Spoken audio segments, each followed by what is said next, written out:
You're watching Free Press Journal live on YouTube. I'm Afrida Rahman Ali. On the 13th of February this year, the government of India has imposed President's rule in the state of Manipur following the resignation of Chief Minister N. Biren Singh and the ongoing ethnic violence in the state. The decision was made after unsuccessful attempts to form an alternative government. So, as a result of it, you had the state coming under the direct governance of the central government through Governor Ajay Kumar Bhalla. So, what has happened ever since? Have things improved? The idea of having president's rule was to ensure that there is dialogue between the warring factions, that there is a conducive environment created to restore law and order, the looted arms are returned, people return homes. Have any of this happened, or is there any movement towards this cause? To understand that, I'm going to go across to Patricia Mukhim, who's with us live now, joining us all the way from Shillong. She is a Padma Shri awardee, editor of Shillong Times. Good evening, Patricia. Thank you for joining us. Good evening. So nice to have you. Let me begin by saying that your article in Indian Express today, of course, urged me to have this conversation with you. That you are saying that things are not moving in the direction that it should in Manipur after the imposition of president's rule. Why do you say that?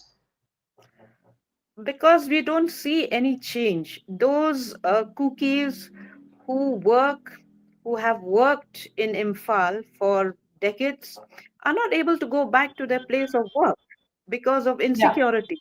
So, how can yeah. you term anything normal has happened in Mhm. Manipur? It's still a very abnormal, a very fluid situation, and people still live in fear of one another. Yeah. But you're saying a lot more than that. You're also saying that there is that the fact that the parliament did not even dwell on it. It took less than an Yeah. hour to ratify the government's decision in And, parliament. and, And that and at just the shows the priority, yeah, Yeah, for Manipur, right? Like it was pushed to yes, the late hour, then it was just rushed through. Tell us more yes. about that. So it just shows that it's like an afterthought because they needed to do it. They needed to ratify a president's rule. So they brought it up, but very late in the day so that no discussion was possible. And the Hmm. opposition rightly have pointed out to this, that this is patently unfair. Manipur needed a much more thorough discussion in the House, and many questions remain unanswered by the government of the day because Hmm. Hmm. we have reached a point where the state government and even the governor is unable to do anything much. We Hmm. don't really know how much of the arms that were stolen Yeah. have been Hmm. recovered this far, and whether Hmm. those Hmm. were the real arms that were stolen. Hmm. All Hmm. these Hmm. things will need much more research, much more details. You can't Hmm. just Hmm. wish them away. So Yeah. the point that I wished to make is that the Prime Minister came all the way to Guwahati. Why couldn't Hmm. he take a 30-minute flight to Imphal and just Hmm. go Hmm. there as a sign of being there with the people who've been, you know, how can you imagine a part of your own country where people have lived in relief camps for 2 years? Yeah. In fact, it'll be 3 years next month. I think Yes, 3rd of yes, May marks 3 years of the ethnic yes, violence in Manipur. yes. That's a And very, very long time. the Hmm. point is also, which homes do they return to when their homes are all Hmm. burnt? It Yeah. needs Yeah. rebuilding of lives and much, much more, which the country is not grappling with the way it should. Yeah. Yeah. That just also tells me from whatever you just said, when you said that, this was hurried through in parliament, pushed to the late hour, it just shows that Manipur is not in the discourse because when you push a debate to that hour, nobody is listening. Yeah, That is just so symbolic of how Manipur is always pushed to the fringes, right? It's just another absolutely. example. And the Yeah, Prime Minister, as you rightly pointed out, having gone all the way to Assam, did not find it necessary to visit Manipur despite the clamor around it for so long. for so And long. the people who are displaced, Patricia, you are in Meghalaya, which is not too Yes, far from Manipur. I come from Assam. I mean, we know that there is some, a sense of alienation that perhaps, much as you might resort to rhetoric, It's still there. Yes. Otherwise, why would you not care for those people who have lost their homes? And it's Yes. not just homes. You rightly point out in your article that people have lost their Aadhaar, their documents, their Mhm. mark sheets, their academic years are lost. Can you give us Yes. a sense of the proportion of loss and damage? And it has got nothing to do with one or the other community. It's across communities. People are Yes. suffering. Yeah. See, some people had to leave in the dead of night. They literally were hiding in those drains, those longish drains. And it so Hmm, happened it was a dark night. It was not a moonlit hmm, night. So they were hmm, able to barely get away with their lives, left hmm, everything hmm. behind. How can, in such a situation, how does life ever become normal again? And all Yeah, those atrocities that have happened, the rape of those two young women, then paraded naked. Where is the justice for all of that? And yeah. then you have those tapes of the chief minister himself saying that this is a full-fledged war, that Hmm, we've hmm. been planning for war. All these things have to be taken into consideration, and the country has to show that this so-called Asta Lakshmi that the prime minister calls it, which I think is a huge rhetoric, that it means Hmm, hmm, something to the rest of India, that it means yeah. something to the powers that be in Delhi. But no, the Hmm, hmm. Northeast just becomes, a place where you discuss the Act East policy and all these other things which are so meaningless for those who are suffering the consequences of being in relief camps for over 2 years. And I visited those relief camps, and I've seen the plight, especially of women and of those who were giving birth in those camps. Yeah, I Just think mean, about having seen it from close quarters, it does make a difference, which is why, Patricia, I imagine that this whole uh, urge to the Prime Minister to visit, why are we saying, please visit, please see? Because unless you get there, like you said, when you got there and you saw their plight, you yes. perhaps have no idea what it is to be Yes. homeless for that long. And it Yes. would have made a difference for Prime Minister to set foot and witness this when you can go across the world and and Yeah. accept the hospitality of the diaspora. It all must hurt the people of the Northeast at large to see all of Oh, that and not yes. have you extend that same empathy or understanding. And as a leader of the people, like you said, Manipur is part of India. Tell us about this whole vulnerability of the state of Manipur. It is surrounded by other conflict areas, Patricia, and Yeah. therefore it is appalling that the government of India should is not prioritizing it. And if you say it in your article, if I remember, that look at the adjoining countries and the conflicts therein, how can you not ensure that law and order is restored? How can you have a state with warring factions within when there is so much trouble just across the border? It's a matter of very serious concern and serious internal security. Absolutely. If you look at the situation today, see, I have always stated this, that the Northeast shares 99% of its borders with foreign countries. Yeah. And now with Bangladesh in turmoil, Myanmar over the edge, you cannot even talk about the Act East economic policy anymore in these Hmm, circumstances. So hmm, the country should realize that this is a very fragile part of India. It hmm, needs hmm, considerable, understanding. It needs some interventions. It needs to be monitored very closely, and hmm, also to be more connected within the region. Also, we are largely disconnected. We used to have a hmm, flight from Shillong to Dimapur that's been disconnected for whatever reason. hmm, We used to have a flight from hmm, Shillong to Agartala, again that's disconnected. So hmm. what is happening really? I mean, are we really concerned as a country about what happens in this northeastern region, or as I call it, India's northeast? Hmm, hmm. That's Yeah, I what mean, that's of course, yeah. that, Those that's issues the of question. connectivity, the government would go around saying has only improved after the BJP has come to power. But you are saying that there are still serious concerns around connectivity within the region as well. And those existing connectivity also has discontinued. So it's only when we talk to someone like you do we get a clear understanding. Because After all, I mean, there's a very effective media campaign which goes around telling us that connectivity to Northeast is improved. It's only someone like you who would be actually taking those flights and traveling around states in that region who knows how good or bad it is. Yeah. Patricia? Yeah, we have to take from Shillong. We have to do a 3.5 hour journey to reach Guwahati Airport for a flight that takes only about 40 minutes to Agartala, another Mm, 30 minutes to Dimapur. So these are areas of concern. And when Mr.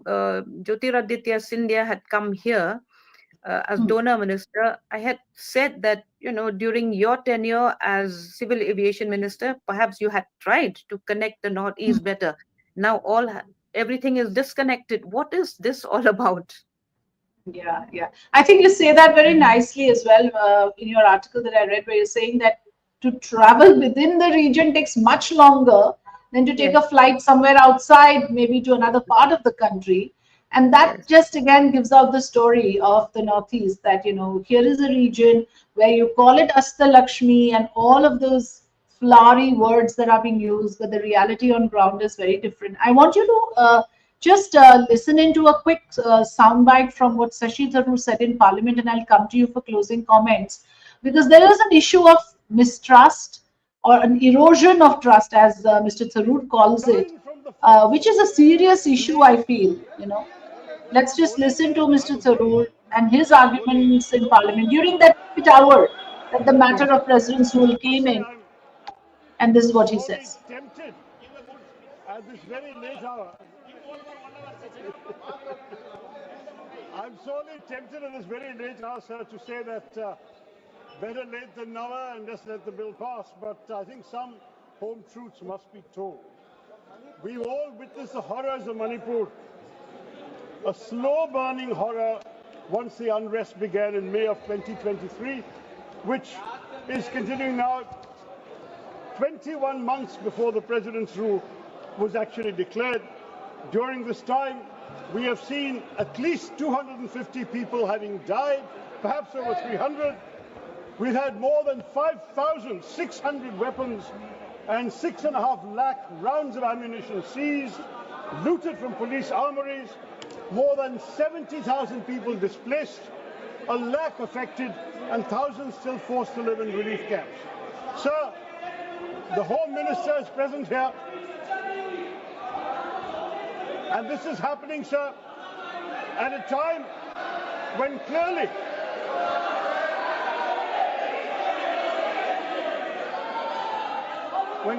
those responsible for maintaining law and order have not done their job. The issue of national security has been before this House, sir. And the fact that when we found all these tragedies happening, no decisive action was taken for almost 2 years. My party called repeatedly for an earlier imposition of President's rule. That did not happen. And I'm very sorry to see that it was only when the Chief Minister resigned on the 9th of February, the State Assembly had to reconvene by the 12th, but even though Article 174(1) of the Constitution requires it, it was not possible to convene the State Assembly. The Congress Party in Manipur had prepared a no-confidence resolution.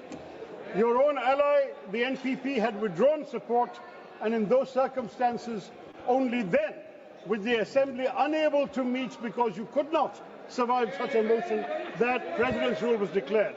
This, sir, is a very painful development, and to cite the failure of constitutional machinery in the state over the Assembly's inability to meet, when the real failure has been one of national security, has been one of law and order maintenance, has been one of basic decency for the people suffering the torment of violence in that state for almost 2 years. This, sir, remains a blot on the conscience of the nation. Today now, this is the 11th instance that we will be approving President's rule in Manipur, which is a record, sir. The highest. Yeah. So it's a record, Patricia, the 11th time that a state goes under president's rule. What does it say? I mean, is it really that difficult for state administration to control a state like Manipur, which is not a very large state? I mean, if you look at the population and if you compare it with, say, a city like Mumbai, It should Mm-hmm. not be that big a challenge for the administration. Why has the state administration repeatedly failed? And why has the state come to a situation of having a record number of presidents rule?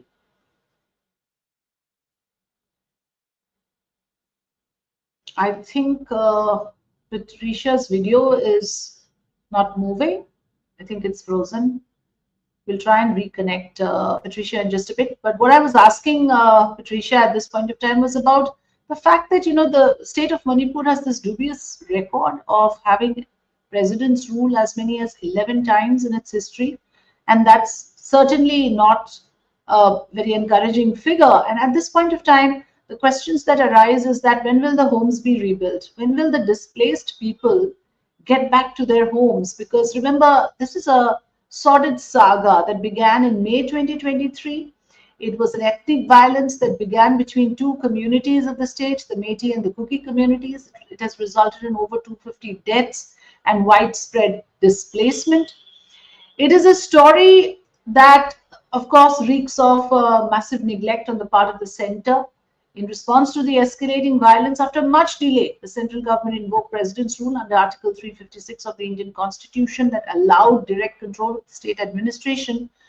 The measures of President's rule actually says that it is done to restore peace, and it is done to facilitate dialogue between the conflicting communities.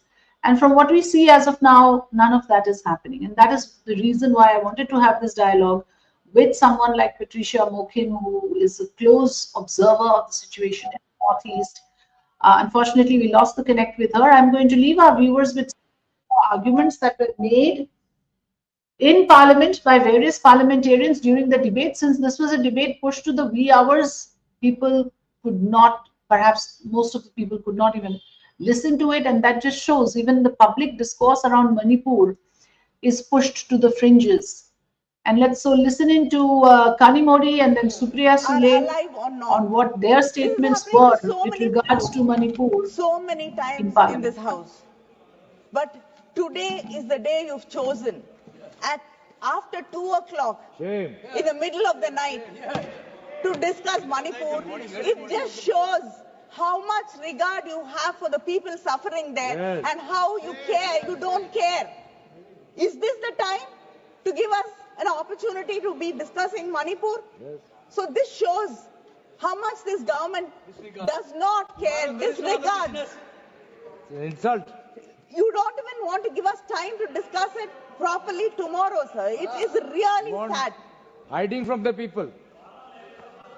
Sir, in Manipur, more than 260 lives have been lost and 67,000 people have been displaced. 5,000 homes have been destroyed. Churches and temples have been vandalized. So when we went to the camps and visited people there was I like to talk about a mother who was waiting every day. When people were there entering the gate, she ran out every day to see if it is her son who is coming back to the camp. Finally, she was giving up and she said, I hope they at least tell me whether he is alive or dead. So, Patricia, very briefly, we lost your line in between, and I was asking you this question that, there is an erosion of public trust, as Mr. Shashi Tharoor points out, and that is a rather dangerous precedent. I mean, you also point this out, that you have the state police, the Assam Rifle, the central forces, all divided along the Metis Kuki lines. Yes. So there is absolutely no power or authority which can be trusted fully by the people, and that complicates matters. You actually needed an independent security force, at that point of time. And which is why President's rule should have been imposed immediately after that violence, because only then could you have brought in some semblance of, of authority, of whatever. I mean, trust building as well. Yeah. But by delaying this whole thing, you've just you've taken away every semblance of order and made it difficult for yourselves to do anything now. It's gone very deep. The Yeah, divide has gone very deep. And then yeah, the chief minister has peddled out all kinds of narratives against one community. How can you have a chief minister taking sides like that? No yeah. chief minister should be taking sides when you're ruling the whole state. You've shown Hmm. yourself to belong to just one ethnic community. How can you do that? This Yeah. region has almost about 238 ethnic communities, and anyone who is holding the reins of governance in this region must be very conscious of this and has to rise above all these ethnicities. Hmm. So, Patricia, is it true then? Let's put it out for those viewers who are not so familiar with Manipur. Is it true that the state is still as divided as ever? There are these Of communities guarding their homes and they Yeah, do not trust the central forces. The Kukis don't trust the Metis don't trust the Kuki communities. And we are talking about the hill and the valley tribes. Is it still yeah, like that? There's it no is still progress, like there is that. no dialogue. No, I just asked people a few days ago, people who've Hmm. come from there, and they told me that they still have to guard their boundaries. The cookies will have to Hmm. guard their boundaries. Young men Hmm. standing with their guns 24 hours, and Hmm. on of course they all do duties about 12 hours duty, and they're Hmm. missing out on their education. They're missing out on their day-to-day life. They're missing out on their livelihoods. Yeah. It's difficult to even imagine what Manipur is really going through unless you're there and see it with your own eyes. I would leave it at that, Patricia, but I would urge the government of India to hear out those people. I mean, of course, you being one of them who's a close observer of the region, and include them in the conversation to understand what actually can help the people, because the rhetoric is not helping, president's rule is not helping. All these statements about how normalcy has returned. I mean, it's not normalcy when people are still living in relief camps. What sort of normalcy are we talking about? It's Also, appalling to I even think that also there's a I want to return make to this normalcy. point. Yeah. I want to make this point that even the relief materials are not reaching the hills. You know, Hmm. Hmm.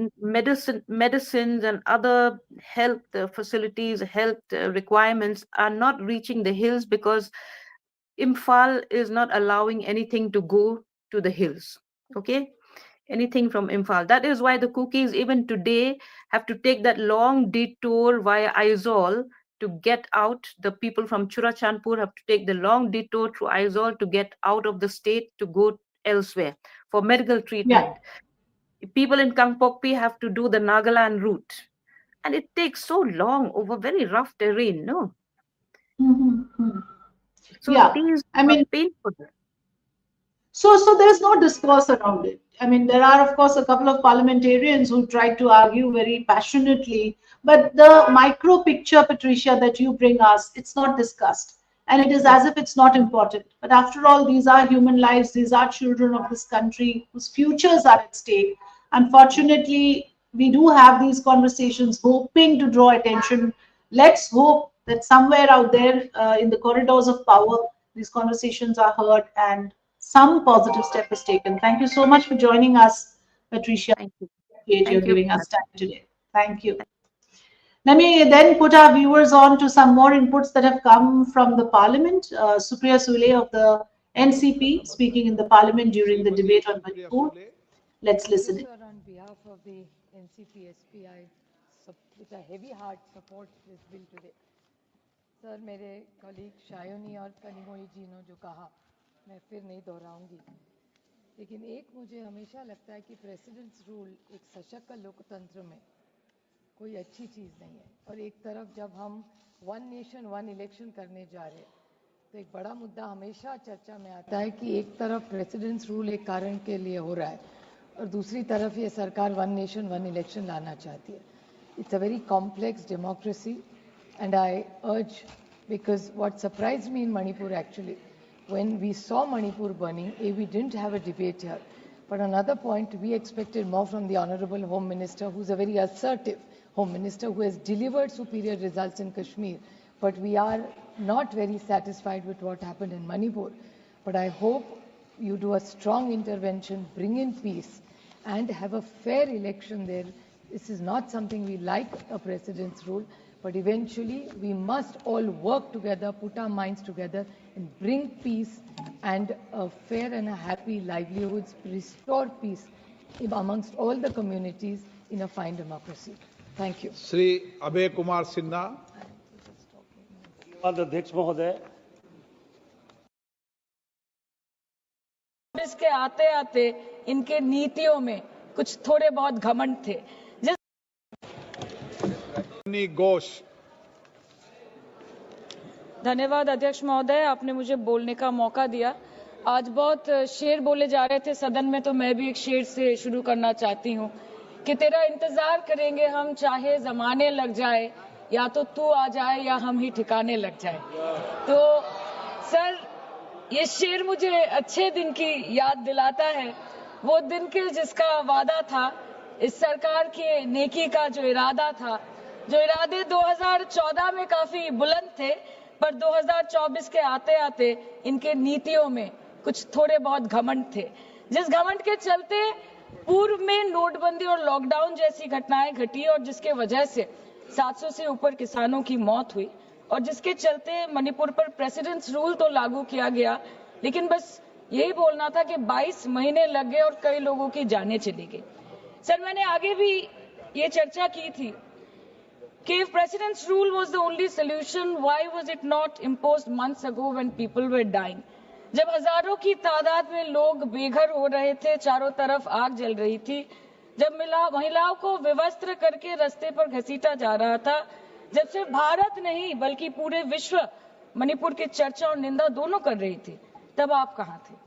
Sir, this delay in imposing president's rule proves that the BJP leadership neither had the will nor the competence to handle the Manipur crisis, and the administration watched quietly as ethnic tensions spiraled out of control. Sir, मैं ज्यादा detail में नहीं जाऊंगी क्योंकि हमने चर्चा पहले भी की है, और आज लगभग 2:15 को हम मणिपुर पे आलोचना कर रहे हैं। इतना इंपॉर्टेंस अगर पहले दिया होता तो शायद इसकी नौबत ही नहीं आती। So this is what I think. पर सर, ये शर्मिंदगी की बात है कि आज भारत के एक राज्य में प्रेसिडेंट्स रूल है। ये भी शर्मिंदगी की बात है कि 140 करोड़ की आबादी में 80 करोड़ को मुफ्त में राशन दिया जाता है। आज सर, लाखों नौजवान हैं जो बेकार बैठे हैं। 1 से 2% ऐसे लोग हैं जो सिर्फ टैक्स पेएबल के क्राइटेरिया में आते हैं, और बीजेपी है जो सब चंगासी का कुर्ता पजामा पहन के घूमते रहते हैं। ये दिखाने के लिए अच्छी बात है, लेकिन ग्राउंड रियलिटी कुछ अलग ही है। सर 2023 में टॉप 10 VPNR के रिपोर्ट के अनुसार मणिपुर में 212 दिन से ऊपर इंटरनेट शटडाउन किया गया था, a total of 5088 hours, marking it the second highest after Jammu and Kashmir. This led to huge economic loss in Manipur, approximately 3,157 crore. The economic blockade in Manipur, affecting the two main national highway, lasted for 66 days, with rough estimates of loss of around 250 crore per day, which is a whopping rupees 17,000 crores in over 2 months. Over 67,000 people were forced to leave their homes and cramped up in only 360 relief camps. Nearly 12,000 people fled to Mizoram. Approximately 7,000 people sought refuge in Nagaland, Assam and Meghalaya. Over 1,700 people taken refuge in Kachhat district as of June 2024. और ये सब तो sir registered official figures है, न जाने unregistered unofficial और कितने बेघर लोग होंगे जो दूसरों के घर में रह रहे हैं, शायद दूसरे राज्य में रह रहे हैं, दूसरे देशों में रह रहे हैं। ये इसीलिए हुआ है सर क्योंकि मणिपुर की सरकार, डबल इंजन सरकार ने, उनकी मंशा ये नहीं थी कि वहां के लोगों को शुरू से प्रोटेक्शन दिया जाए, कि उनको शुरू से रिलीफ दिया जाए। अगर वही होता तो 22 महीनों से इन्होंने मणिपुर को जलने ना दिया होता। सर मैं 2 मिनट में खत्म करूंगी।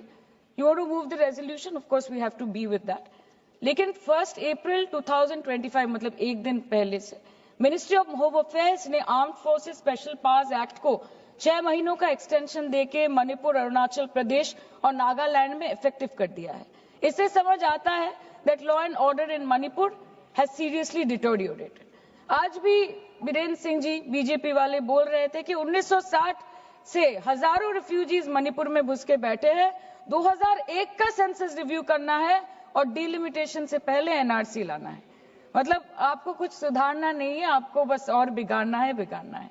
जिस तरह असम में एनआरसी के नाम पे इस सरकार ने 1500 करोड़ से ऊपर फूंक दी और करीबन 19 लाख लोगों को अस्तित्व संकट में डाल दिया। अब वही हरकत दोबारा दोहराना चाहते हैं मणिपुर के लोगों के साथ। अध्यक्ष महोदय, मैं अंत में बस इतना कहना चाहती हूँ मणिपुर के भाई और बहनों की तरफ से कि जिंदगी यूं भी गुजारी जा रही है जैसे कोई जंग हारी जा रही है। जिस जगह पहले के जख्मों के निशान हैं, फिर वहीं पर चोट मारी जा रही है, फिर वहीं पर चोट मारी जा रही है। इसलिए आपके माध्यम से इस सरकार से मेरी यही अपेक्षा रहेगी कि मणिपुर के हालात में सुधार लाए, वातावरण में संतुलन लाए, पहले अपने देश के लोगों को मित्र बनाए, फिर जाके विश्व बंधु कहलाए जाए। That the home minister and the prime minister should work overtime and step outside their comfort zone to address the needs of the people and restore normalcy at the earliest in Manipur. Thank you, sir. Thank you. Sorely tempted at this very late hour, sir, to say that better late than never and just let the bill pass. But I think some home truths must be told. We've all witnessed the horrors of Manipur, a slow-burning horror once the unrest began in May of 2023, which is continuing now 21 months before the President's rule was actually declared. During this time, we have seen at least 250 people having died, perhaps over 300.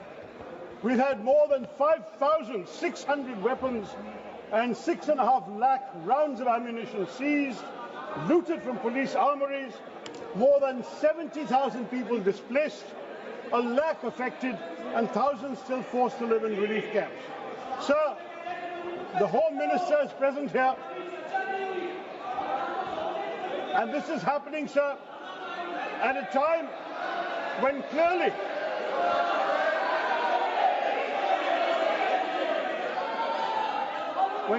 those responsible for maintaining law and order have not done their job. The issue of national security has been before this House, sir. And the fact that when we found all these tragedies happening, no decisive action was taken for almost 2 years. My party called repeatedly for an earlier imposition of President's rule. That did not happen.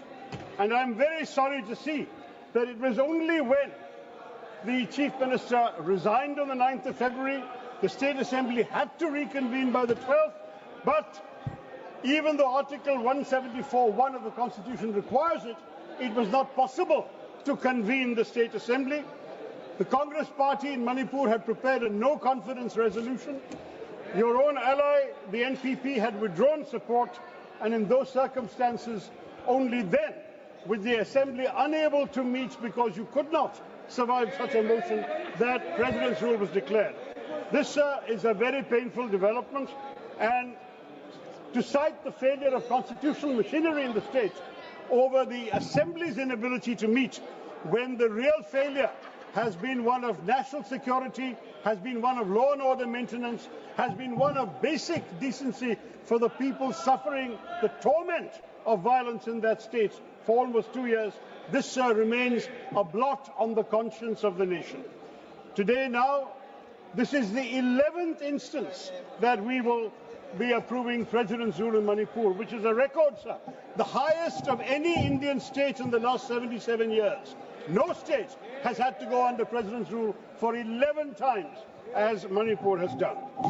Now, sir, this is a very serious moment in our own country's history and in the history of Manipur. Decision-making power has been shifted from locally elected representatives to the central government and the governor appointed by the central government.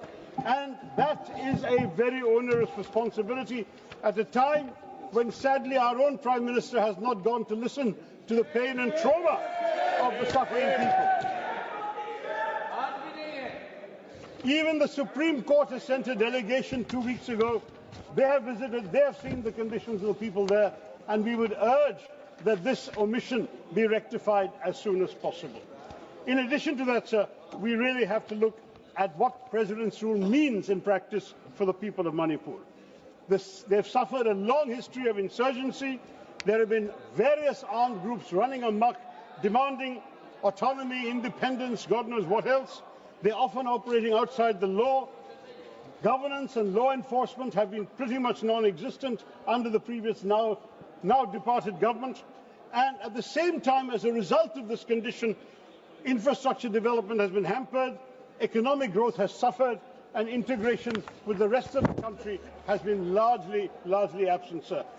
Manipur has a rich cultural heritage, natural resources, and yet it's struggling with economic underdevelopment, limited industrialization, high unemployment rates, and inadequate infrastructure.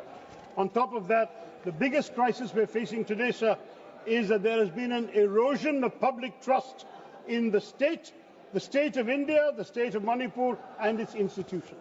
And that legitimacy has to be regained during this period of President's rule. On top of that, we are seeing the state facing severe challenges from illegal immigration and drug trafficking, exacerbating the social and economic conditions I've mentioned. There has been, sadly, a situation where in 2023, a prominent Manipuri woman police officer resigned from the force, blaming the Chief Minister and the government for actually interfering in drug investigations and sheltering drug lords. This has been an absolute shame for the nation, sir. Now, in these circumstances, what do we want, Mr. Speaker? We would like to see President's rule seen as an opportunity to heal the state. It has to be an opportunity to foster dialogue amongst communities, to promote economic development, to ensure accountability in governance, and to respect constitutional values that have been cast to the winds over the last 2 years. It's essential now to restore the infrastructural power of the state. The state needs to restore its credibility. And here, President's rule is a necessary but not sufficient condition. It is necessary, yes, but at the same time, it has to be conducted responsibly by the governor in order to ensure normalcy is restored and that constitutional order once again means something in Manipur. We now have 288 companies of Central Armed Police Forces, 150 battalions of the Indian Army and the Assam Rifles. They can deal with the violent conflict and the insurgency, but at the same time, we must be painfully conscious, sir, that when we devote such substantial resources to counterinsurgency operations, to law and order enforcement, we are diverting funds and attention from development projects, essential services like education and healthcare that the people of Manipur desperately need. Violent conflict primarily stems from a legitimacy crisis. And it's not the other way around, sir. It's the fact that the state has lost legitimacy that permits violence to run rampant. And the challenge now is to build legitimacy for the state, create once again faith in the institutions. That's what the governor will have to do. And at the same time, end the insurgency and restore social order, peace and stability. And then the challenge for the government, and I'm sure the Home Minister will have to agree with us on this, must be to promote dialogue amongst communities that have been at war with each other, that have been alienated from each other, promote inclusive policies that erase the divides in Manipur society. This, sir, is the task confronting us. If President's rule is to be used for any good purpose, this is the only purpose that it must serve.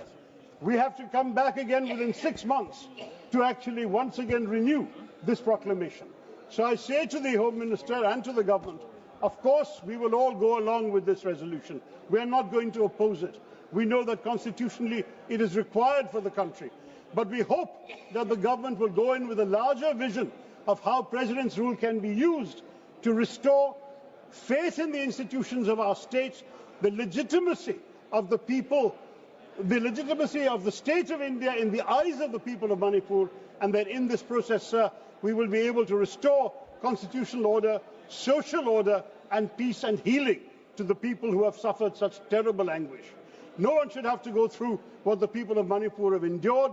Let us not add neglect to that. Let us not use President's rule only as a law and order enforcement mechanism. Let us think of the people of Manipur and bring them healing, closure, and peace. With these words, sir, my party will support this proclamation. Thank you, Mr. Speaker.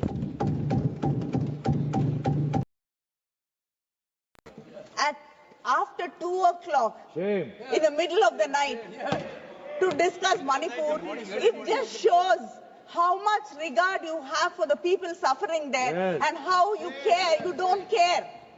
Is this the time to give us an opportunity to be discussing Manipur?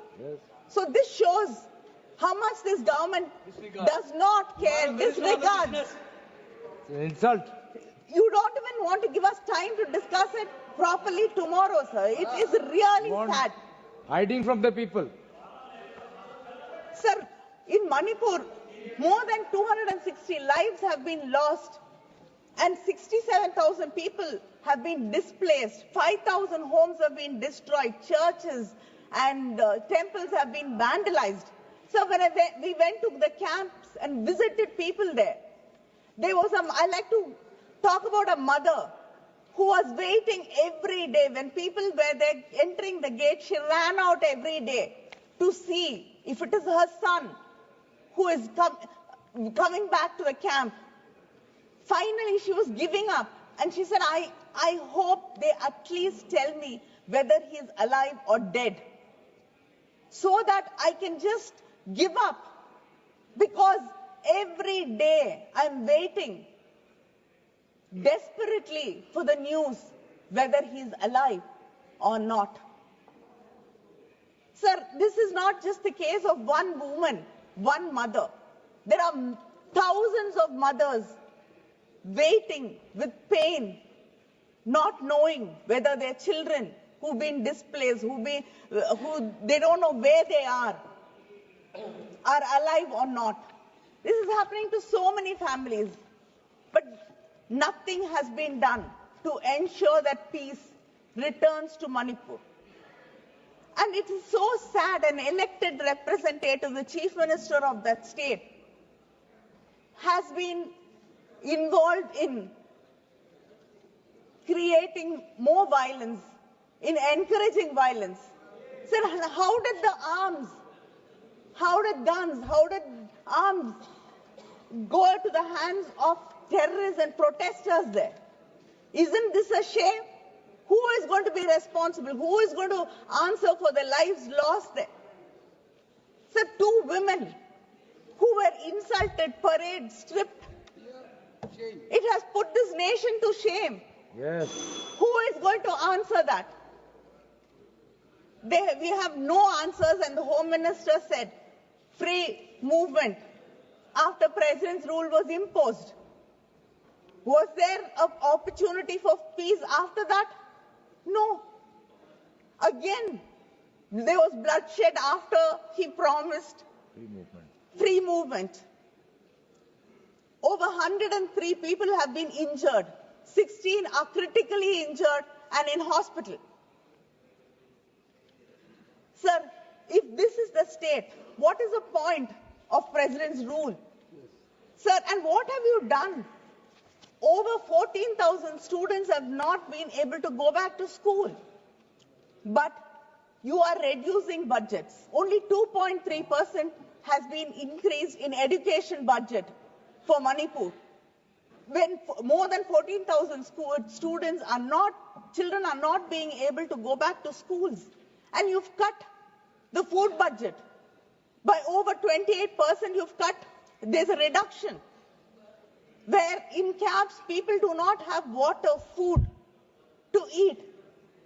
Sir, our Chief Minister has clearly said that we want peace and normalcy to return, but we want an elected government to be returned, and an elected government will ensure a government which will ensure that there is peace and harmony, and a government which will bring people together, not do divisive politics like this government tries to do and divide people. You talked about so much about women in this bill which we passed here. But do you care about the women in Manipur? No. So, I think this is a time for you to be honest with yourselves and answer the people of this country. Thank you. Arvind Sawant ji 1 minute में बोल दे अपनी बात।